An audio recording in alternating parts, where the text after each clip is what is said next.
As the sun dipped below the horizon, casting long shadows over the quiet village, four young friends, Emily, Mia, Jack, and Tom, set up their campsite on the edge of a dense, ancient forest.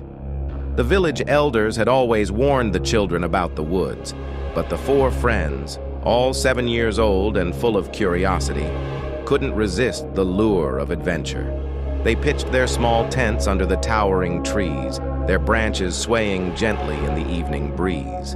As darkness settled in, they gathered around the campfire, telling ghost stories to each other. The flames danced, casting eerie shadows on their faces, and the sounds of the forest grew louder. Emily, the bravest of the group, decided to tell the scariest story she knew. It was about an old witch who lived deep within the forest, a witch who stole the souls of children who wandered too far from home. As she spoke, a chill seemed to settle over the campsite, and the friends huddled closer to the fire. Suddenly, a rustling noise came from the bushes nearby. They froze, their eyes wide with fear. "It's just the wind," Mia said, trying to sound brave, but her voice trembled. Jack, always the curious one, decided to investigate. He grabbed a flashlight and pointed it toward the source of the noise.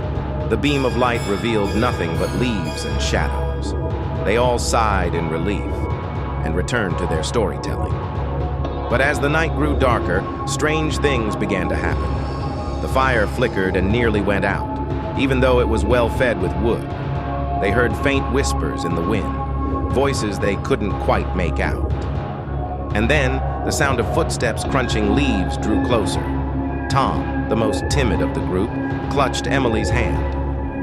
"Maybe we should go back home," he suggested, his voice barely a whisper. But Emily shook her head. "We can't let a little noise scare us," she said, though she too was starting to feel uneasy. Suddenly, a figure emerged from the darkness. It was a woman, old and hunched, with wild gray hair and piercing eyes that seemed to glow in the firelight. The friends screamed and backed away, but the woman raised a gnarled hand and pointed at Emily.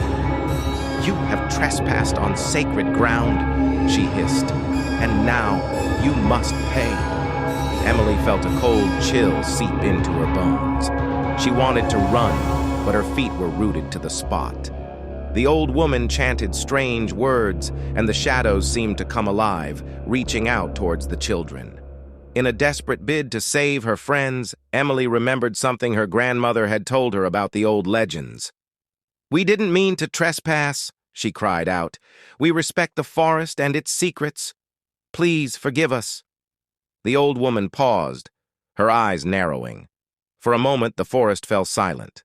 Then, with a wave of her hand, she vanished, and the shadows retreated. The children, shaking with fear, wasted no time packing up their campsite. They ran back to the village, never looking back. When they reached the safety of their homes, they vowed never to speak of that night again. But Emily knew that the witch was still out there, watching and waiting. And she never forgot the warning she had received. The forest held many secrets, and not all of them were meant to be uncovered.